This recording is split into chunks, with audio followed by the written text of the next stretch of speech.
فرماتے جب میں نے جا کے بزرگوں کی کمر پہ ہاتھ رکھا، ان کا چہرہ دیکھا تو یہ کوئی گناہگار تو نہیں، یہ تو بغداد کے پیر عبد القادر جیلانی ہے، یہ تو محبوب سبحانی غوث سمدانی ہے، یہ تو وہ شخص ہے جو قدم لگائے تو اللہ ولایت عطا کرتا ہے۔ جو بڑے تھے وہ ڈر رہے تھے۔ معین الملت والدین، عطائے رسول، ہند الولی، غریب نواز حضرت خواجہ معین الدین اجمیری رحمت اللہ علیہ، خواجہ قطب الدین بختیار کاکی کو تنہائی میں بلا کے کہنے لگے معین الدین سید زادہ ہے، معین الدین حضور کے خاندان میں پیدا ہوا ہے، معین الدین سے اس کے پیر کو بڑی امیدیں تھیں، معین الدین کو رسول پاک نے ہندوستان بھیجا تھا، پر قطب الدین یار معین الدین تبلیغ کا حق نہیں ادا کر سکا۔ حضرت خواجہ قطب الدین کہنے لگے حضور 90 لاکھ تو مسلمان کر دیے، اور کیا حق تھا؟ فرمایا نہیں، جب تو تہجد کی نماز پڑھے نا بیٹا اپنے لیے دعا مانگنا تو خدا سے کہنا مولا میرے پیر کی کوتاہیاں معاف کر۔ وہ جس اعزاز کا تھا وہ کام نہیں کر سکتا، جو بڑے تھے ان کی تو باتیں بڑی تھی، یہ جو ہم چھوٹے آئے ہیں نا نئے، ٹکٹیں دیتے پھرتے، ٹکٹیں، بے نمازی جاہل ان پڑھ پی ٹکٹیں بانٹتا ہے لوگوں کو، تو بھی بخشا ہے تو بھی بخشا ہے۔ وہ 90 لاکھ لوگوں کو راہ حق پر لگا کے بھی کہتے تھے نہیں، حق تو یہ ہے کہ حق ادا نہ ہوا، حق تو یہ ہے کہ حق، کوئی شے پلے نہیں، ڈٹا ہوا کھڑا ہے مسلمان، ڈٹا ہوا۔ یہ حساب سنے۔ کسی نے حضرت ابو ہریرہ سے کہا کہ کوئی ایسی حدیث سناؤ جو آپ کو بھی بڑی محبوب ہو۔ حضرت ابو ہریرہ نے چیخ ماری، رونے لگے اور بے ہوش ہو گئے، پھر ہلایا، پانی پلایا، اٹھے، کہا حضور بات کی تھی حدیث سنائے، پھر رونے لگے۔ ہمیں تو نہیں نہ رونا آتا، ہمیں تو تب آتا ہے جب بیٹا بات نہ مانے، ہمیں تو تب آتا ہے جب کاروبار میں نقصان ہو جائے، ہمیں تو تب رونا آتا ہے جب ہمارا کوئی دوست ہمارے بارے میں غلط بات کر دے، بے عزتی دنیا کی ہو جائے۔ حضرت ابو ہریرہ 3 دفعہ ہوش آیا، 3 دفعہ روئے اور کہنے لگے عزیزو یہ وہ والی حدیث ہے کہ میں سوچتا بھی ہوں تو میں تڑپ اٹھتا ہوں۔ کہا کون سی حدیث؟ تو حضرت ابو ہریرہ کہنے لگے میں نے نبی پاک سے سنا ہے قیامت میں سب سے پہلے علماء کا حساب ہوگا، سب سے پہلے علماء کا۔ رب کریم فرمائے گا تمہاری دین کے نام پر بڑی موجیں تھیں، تمہارے بڑے پوسٹر چھپتے تھے، لائنیں بنا کے لوگ تمہارے ہاتھ چومتے تھے، لوگ تمہاری گڑی کو بھی چومنا اپنے لیے سعادت سمجھتے تھے۔ بتاؤ میرے رسول کے نام پر کھانے والوں کیا کر کے آئے ہو؟ عمل بتاؤ، عمل، موج بڑی کی نا تم نے، بتاؤ عمل۔ علماء عالم عرض کرے گئے اللہ میں جگہ جگہ تیرے رسول کے دین کی بات کرتا تھا، میں قرآن کے درس دیتا تھا، میں راتیں بیدار رہ کے تیاریاں کرتا تھا، میں جو بن سکا کیا۔ رب فرمائے گا نہیں، تو نے تو اس لیے کیا تھا کہ لوگ تجھے پیر صاحب کہے، مولانا صاحب کہے، تیرے نعرے لگائے، تو لگے نہیں پھر تیرے نعرے، پھر لوگوں نے لمبے لمبے القابات پکارے نہیں تیرے۔ حضور سید عالم علیہ السلام فرماتے پہلا حساب اس کا لے گا جو عالم کہلاتا تھا۔ رب پوچھے گا تجھے طاقت دی، ہمت دی، بولنے کی صلاحیت دی، اپنے فضل سے دی، بتا کیا کما کے آیا۔ حضرت ابو ہریرہ روتے کہتے ہیں میں بھی تو حدیثیں سناتا ہوں، میں بھی تو عالم ہوں، میرے پیچھے بھی تو لوگ بھاگتے ہیں، لوگوں بتاؤ اگر اللہ نے ابو ہریرہ سے پوچھا تو کیا جواب دے گا؟ اللہ فرمائے گا علماء کے لیے بخاری مسلم ہے، انہیں اٹھاؤ اور جہنم میں ڈال دو، امام غزالی فرماتے ہیں اگر کسی عالم کو سزا ملی تو سخت سے سخت عالم کو ملے گی. دعا فرمائے اللہ میرے جیسے لوگوں کو ہدایت کا رستہ عطا فرمائے، اور جو کہتے ہیں سمجھتے ہیں اللہ اس پر عمل کی توفیق عطا فرمائے. فرمایا حضرت ابو ہریرہ نے دوسرے نمبر پر سخی اللہ کی بارگاہ میں کھڑا کیا جائے، مالدار. رب فرمائے گا بول کچھ ایسے بھی تھے جن کے پاس شام کی روٹی نہیں تھی، تجھے میں نے تیری تجوری بھر کے تجھے دولت عطا کی، تجھے وراثت میں نے مربے دیے، جائیدادیں دی. بتا وہ کچھ وہ تھے سویرے مزدوری کرنے جاتے تھے، کما کے لاتے تھے، ہزاروں روپیہ تیری بینک میں پڑا تھا، بتا کیا کیا تو نے؟ اے اللہ میں نے مسجد میں دیے، مدرسے میں دیے، 30 دن افطاریاں پکاتا رہا. اللہ فرمائے گا تو جھوٹ بولتا ہے، تو سارا کچھ اس لیے کرتا تھا کہ لوگ تجھے سخی کہیں. ہاں ہاں تیرا اعلان ہوا مسجد میں، لوگوں نے کہا وہ دیکھو کتنے پیسے دے رہا ہے، اس کا وہ دیکھو نام لکھا ہوا ہے ہسپتال کے ایک کونے میں کہ یہ والا بلاک فلاں سیٹ صاحب نے بنایا، یہ دیکھو لکھا ہوا ہے کہ یہ کمرہ مدرسے کا اس نے بنایا، تو لکھ دیا گیا، نعرے لگ گئے، اب جا دوڑ جا. اللہ جہنم میں پھینک دے گا. فرمایا پھر شہید کھڑا کیا جائے گا. ہاں بھائی تجھے طاقت دی، ہمت دی، بتا کہاں خرچ کی، کہاں؟ اے اللہ شہید ہی ہو گیا. فرمایا وہ تو اس لیے ہوا تھا کہ لوگ تجھے شہید کہیں، بہادر کہیں، تیرے نام پہ روڈ کا نام رکھا جائے، تمغائیں حسن کارکردگی ملے، سو مل گیا. میرے لیے بتا کیا کر کے آیا ہے، میرے لیے اسے اٹھاؤ اور جہنم میں پھینک دو. بھائیو عذاب کڑا ہے، عذاب سخت ہے، حساب سخت ہے، اور جو حساب لینے والا ہے اس کو میں نا تراویح ہو رہی تھی تو قاری صاحب نے ایک سورہ یاسین شروع کی، وَامْتَازُوا الْيَوْمَ أَيُّهَا الْمُجْرِمُونَ. اللہ فرماتا ہے قیامت میں میں کہوں گا مجرم جو ہے نا وہ صفوں سے باہر آ جائے، صفوں سے باہر آ جائے. ایک ہمارے فزکس کے ٹیچر ہوتے تھے تو بڑی سخت چھڑی مارتے تھے، تو جب وہ قد بھی بڑا تھا، جلال بھی بڑا تھا، اور اصول بڑے اچھے انسان تھے لیکن سخت تھے، تو مجھے یاد آتا تھا کہ جب وہ سویرے آ کے کہتے تھے جس نے کام نے لکھا وہ باہر نکل آئے. دو قسم کی چوٹ لگتی تھی. ایک تو خیال یہ آتا تھا کہ شرمندگی بڑی ہوگی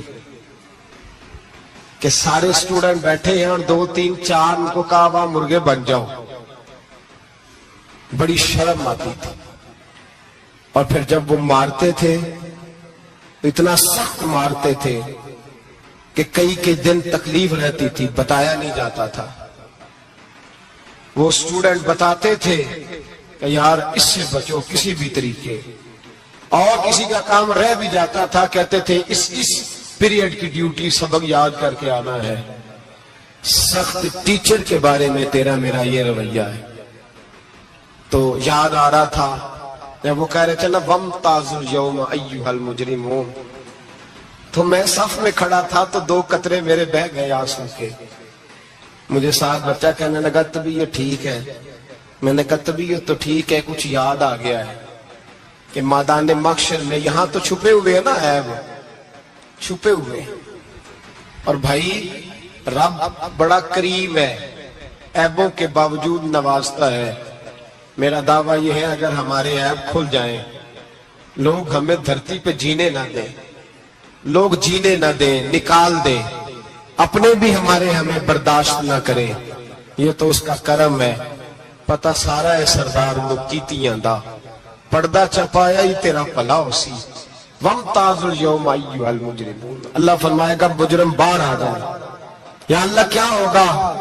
جب سوال جواب ہوں گے تو رب فرماتے ہیں تیری زبان پہ مور لگا کے بند کر دوں گا، تیرے ہاتھ بولیں گے، پیر بولیں گے، سر بولے گا، پیٹ بولے گا. اس وقت کی فکر پیدا کرے، ٹینشن پیدا کرے۔ وقوع قیامت حق ہے، اور باندھ کے نا لوگ پیر باندھ کے زور کے ساتھ باندھتے، سگا بیٹا جب قبر میں دفن کرتا ہے نا تو وہ بھی کہتا ہے وہ کونا، یہ کونا تھوڑا سا مٹی کا، میں یہاں بھی مٹی ڈالوں۔ پہلے لوگ روزانہ جاتے ہیں، پھر ہفتے کے بعد، پھر مہینوں بیت جاتے ہیں۔ کچھ قبریں ایسی بھی ہیں جن پہ کھڑے ہوں تو لگتا ہے قبریں رو رہی ہیں، اور کہتی ہیں جاؤ میرے گھر والوں سے جا کے کہو کو پھیرا ہی لگا جائے۔ ایک دفعہ آئے تو صحیح، کوئی مٹی نہیں ڈالتا۔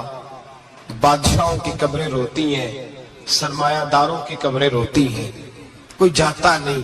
اتنے اتنے موٹے سوراخ ہیں قبروں میں، آپ اپنے شہر کے قبرستان پھر کے دیکھ لیں، سوراخ ہے۔ او بھائی، حضرت مولا علی شیر خدا قبرستان گئے تو پہلے رونے لگے، پھر کہنے لگے قبروں والوں کیا حال ہے تمہارا؟ تو آپ فرماتے ہیں مردہ مجھے اندر سے بول کے کہنے لگا علی کفن پھٹ گیا، ہڈیاں ٹوٹ گئی، مال تو دے آئے تھے، وارثوں کے اوپر حساب ہمیں دینا پڑ رہا ہے، تو بتا پیچھے کیا حالات ہیں؟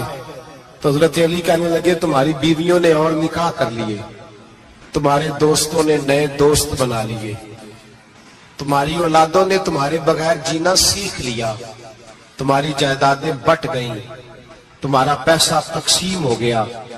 پہلے تو کوئی تمہارا نام لیتا تھا تو تمہارا ذکر ختم ہو گیا، اب تو ایک دو نسل تک تمہارا ذکر تھا، اب تو تمہیں یاد ہی کوئی نہیں کرتا۔ کہتے ہیں لوگ یہاں کوئی رہا کرتا تھا، یہاں کوئی ہوا کرتا تھا، اب تو تم قصہ پرینہ، قصہ ماضی ہو گئے۔ حساب کا وقت قریب ہے، تم پر بڑا زور دیا ہے۔ ایک اللہ کو ماننا، اور اللہ کو ماننے کا مطلب ہے نبی پاک کو بھی ماننا، اللہ کو ماننے کا مطلب ہے کتابوں کو بھی ماننا، قرآن پاک کو بھی ماننا۔ لیکن دو باتیں آپ کو زیادہ ملیں گی، ایک ایمان، اور اس کے بعد سب سے زیادہ زور ہے ایمان بالآخرت پر، آخرت کو مانو۔ وَمِنَ النَّاسِ مَن يَقُولُ آمَنَّا بِاللَّهِ وَبِالْيَوْمِ الْآخِرِ وَمَا هُمْ بِمُؤْمِنِينَ۔ اللہ فرماتے ہیں کچھ لوگوں کا دعویٰ ہے کہ ہم اللہ اور آخرت پر ایمان رکھتے ہیں، حالانکہ وہ ایمان نہیں رکھتے، دعویٰ کرتے ہیں، نفاق کا مظاہرہ کرتے ہیں، منافقت کرتے ہیں۔ جو اللہ کو ماننے والا ہوتا ہے اس کا رنگ اور ہوتا ہے، جس کو پتا ہوتا ہے قیامت کے دن اللہ کے حضور کھڑے ہونا ہے، اس کے اعمال یہ نہیں مانتے، کہتے ہیں ہم مانتے ہیں، پر مانتے، دعویٰ ہے کہ ہم مانتے ہیں آخرت کو بھی اور اللہ کو بھی، پر نہیں مانتے۔ قیامت قائم ہونا ضروری ہے۔ اگر وقوع قیامت نہ ہو تو ظالم کی تو موجیں لگ گئی، جابر تو موج کرے گا، فاسق اور فاجر تو کہیں گے دنیا میں بھی ہم اپنے اقتدار کے زور پر جیتے رہے، آج بھی ہمیں پوچھنے والا کوئی نہیں۔ عقلاً نقلاً قیامت کا قائم ہونا ضروری ہے۔ قیامت قائم ہوگی تو مظلوم کو اس کے ظلم پر داد رسی کی جائے گی اور ظالم کو سزا ملے گی۔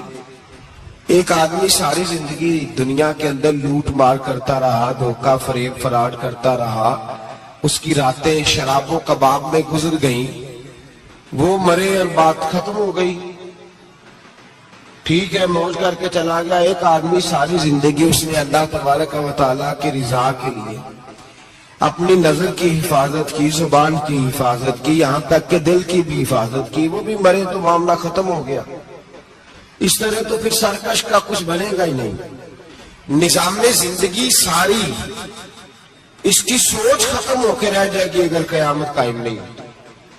قیامت کا قائم ہونا حق ہے، اس لیے قرآن مجید نے ایک جگہ پہ نہیں 20 جگہ پہ یہ بیان فرمایا ہے کہ قیامت ضرور قائم ہوگی۔ قیامت، اور وہ قائم ہو کر اپنے سارے لوازمات سمیت قائم ہوگی۔ میرے نبی پاک صلی اللہ علیہ وسلم نے فرمایا مظلوم کو حق ملے گا، ظالم کو سزا ملے گی۔ جابر اس دن اللہ کی بارگاہ میں رسوا کیے جائیں گے، جن پر جبر کرتے رہے انہیں اللہ کے حضور سے عطا کیا جائے گا۔ قیامت کا وقوع ہونا ضروری ہے، اور قیامت تو جب قائم ہوگی تب ہوگی، دنیا میں بھی ایسا ہوتا ہے۔ ظلم کا انجام ٹھیک نہیں ہوتا، جبر کا انجام، جھوٹ کی زندگی لمبی نہیں ہوتی، دھوکے، فریب، فراڈ، ملمہ سازی، ان چیزوں کی عمریں اللہ نے تھوڑی رکھی ہے۔ اللهم صل على محمد وعلى آل محمد كما صليت على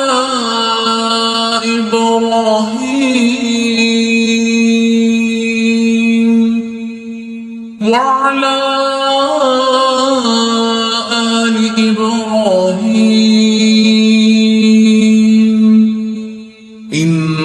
إنك حميد مجيد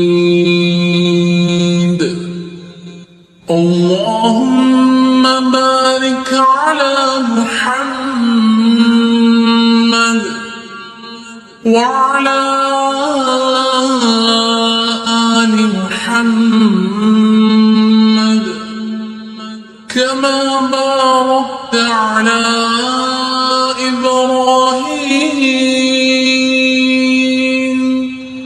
وعلى آل إبراهيم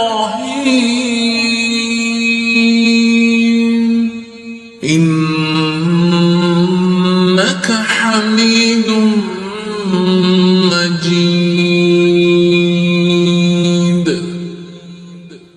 وقتی طور پر ظالم کو، دھوکے باز کو، جابر کو جو مہلت ملتی ہے وہ سمجھتا ہے میری سیاست کام کر رہی ہے، وہ سمجھتا ہے میں بڑا دانا ہوں، بڑا چالاک ہوں، دیکھ لو اتنے ظلم کے، جبر کے، دھوکے کے باوجود بنا ہوا ہوں۔ حالانکہ اللہ کی طرف سے اسے مہلت ملتی ہے، اور بڑے مہربان ہے، مہلت اس طرح دیتا ہے کہ میرے نبی پاک علیہ السلام نے فرمایا جب میرا مسلمان نیکی کرتا ہے تو اللہ فرشتوں سے فرماتا ہے 70 گنا بڑھا کے لکھ لو اس کی نیکی، 70 گنا۔ اور جب گناہ کرتا ہے تو اللہ فرماتا ہے ٹھہر جاؤ، ابھی لکھنا نہ، اسے ٹائم دو۔ یا اللہ کتنا؟ فرمایا 24 گھنٹے تو دو، ہو سکتا ہے توبہ کر لے۔ یہ اس کی مہربانی ہے۔ اب وہ جو اللہ نے مہلت دی ہے نا کہ شاید توبہ کر لے، لوگ سمجھتے ہیں میری چالاکی کی وجہ سے نظام سیٹ چل رہا ہے، میں بڑا تیز ہوں، 2 4 5 باتیں بولتا ہوں سب صحیح ہو جاتا ہے۔ لوگ اس کو اپنی دانائی سمجھ لیتے ہیں، حالانکہ وہ اللہ کی طرف سے۔ فرعون نے کئی 100 سال حکومت کی، اور اس طرح اس نے ظلم کیے کہ لاکھوں اور ہزاروں بچے قتل ہی کرا دیے، 12,000 عورتوں کے پیٹ میں حمل تھا اس نے ضائع کرا دیا۔ جب حضرت موسیٰ علیہ السلام اپنی قوم کو لے کے نکلے، رستے میں دریا آ گیا، فرعون پیچھے لگا ہوا تھا، وَإِذْ فَرَقْنَا بِكُمُ الْبَحْرَ فَأَنْجَيْنَاكُمْ۔ اللہ فرماتے تمہارے لیے میں نے دریا کو پھاڑا اور تمہیں نجات دے دی، وَأَغْرَقْنَا آلَ فِرْعَوْنَ، اور فرعون کو غرق کر دیا، وَأَنْتُمْ تَنْظُرُونَ، تم کھڑے دیکھ رہے تھے۔ اب جب حضرت موسیٰ دریا کے کنارے پہنچے تو فرعون بھی پیچھے آیا۔ فرعون لوگوں سے کہا کرتا تھا کہ میں کہتا ہوں تو دریا چلتا ہے، میں کہتا ہوں تو ہوائیں آتی ہے، میرے حکم کے پابند ہے سارے۔ جاگ رہے نا آپ حضرات، غور فرمائیے گا بات پر۔ دعویٰ تھا اس کا کہ میں کہتا ہوں تو نظام زندگی چلتا ہے۔ اب جب دریا کے کنارے پہنچے حضرت موسیٰ علیہ السلام تو اللہ نے حکم دیا کہ آپ عصا ماریں۔ جناب موسیٰ نے عصا مارا، 12 رستے بن گئے۔ اب حضرت موسیٰ کی قوم گزر رہی تھی تو فرعون سے پوچھنے لگے کہ تو کہتا تھا میرے حکم سے چلتا ہے، تو وہ تو حضرت موسیٰ نے ڈنڈا مارا ہے تو رستہ بن گیا ہے۔ باز نہیں آتا انسان باز بہانے بڑے ہیں اس کے پاس، بڑی دلیلیں ہیں، جھوٹ سچ بول کے اپنے آپ کو مطمئن کرتا ہے، آخر دم تک تبدیل ہونے کو تیار نہیں ہوتا، دلیلیں گھڑتا رہتا ہے، بناتا رہتا ہے، شور کرتا ہے جان بوجھ کے۔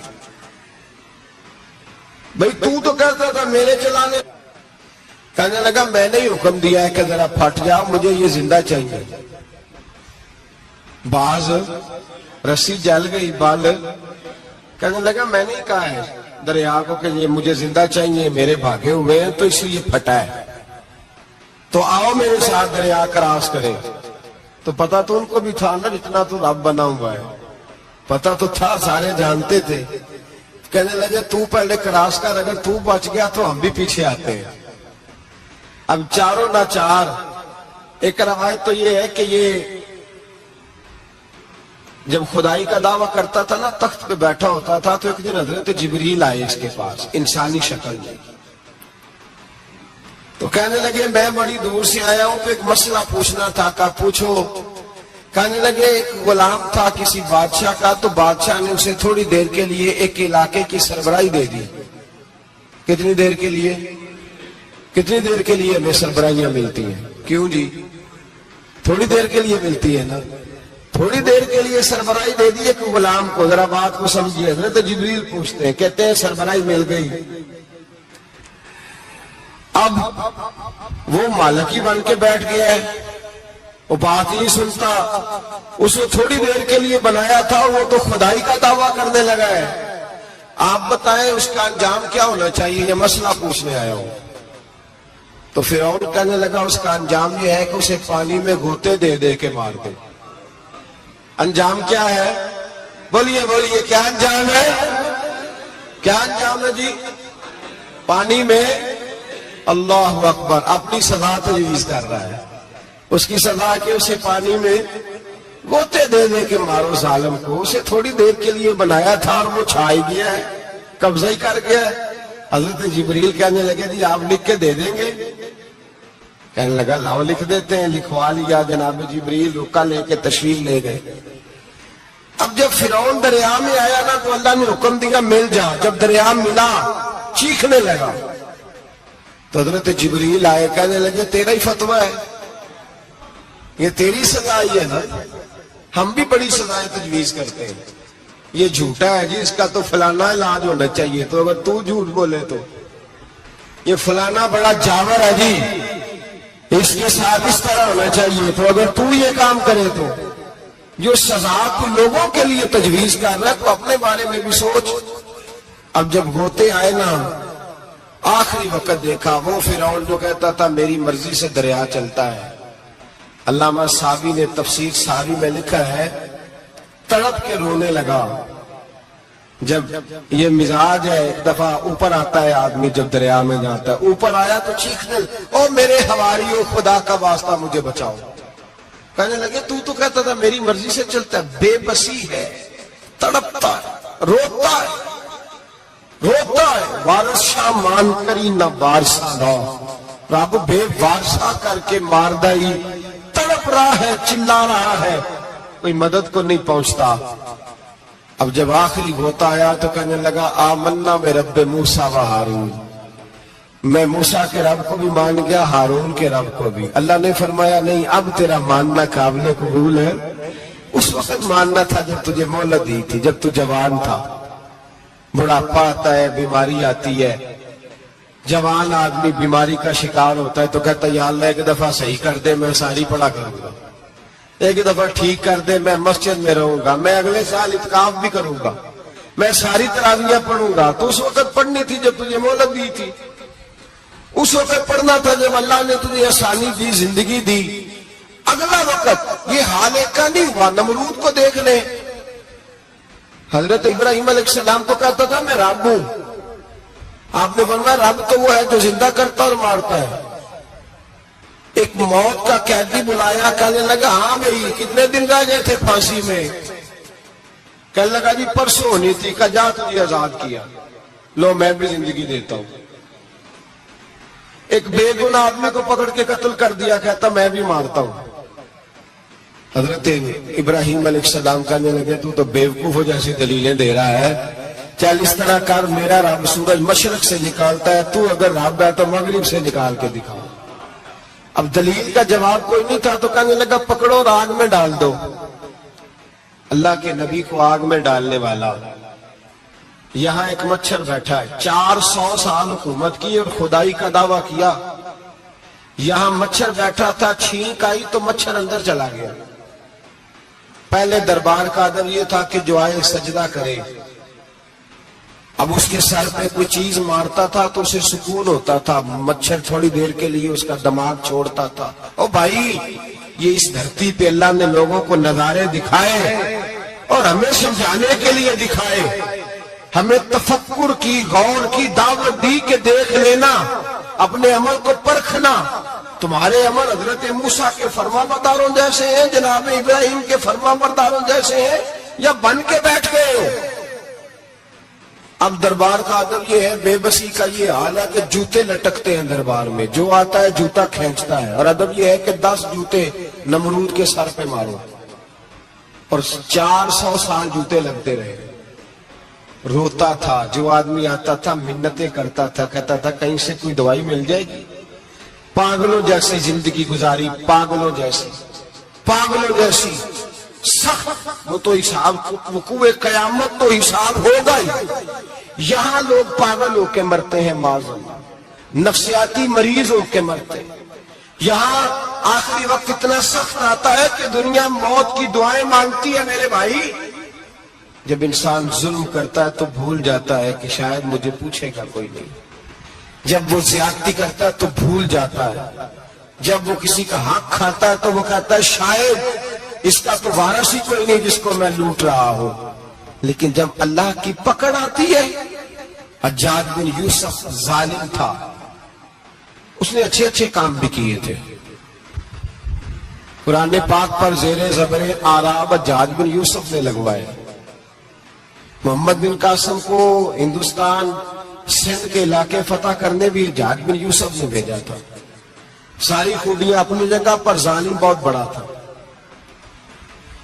کسی آدمی نے اس کے سامنے کونے کی طرف منہ کر کے ساتھ والے سے بات کرنی تو کہنے لگا میرے خلاف کی ہے، اس کو لے جاؤ، 2 ٹکڑے کر کے واپس لے آؤ۔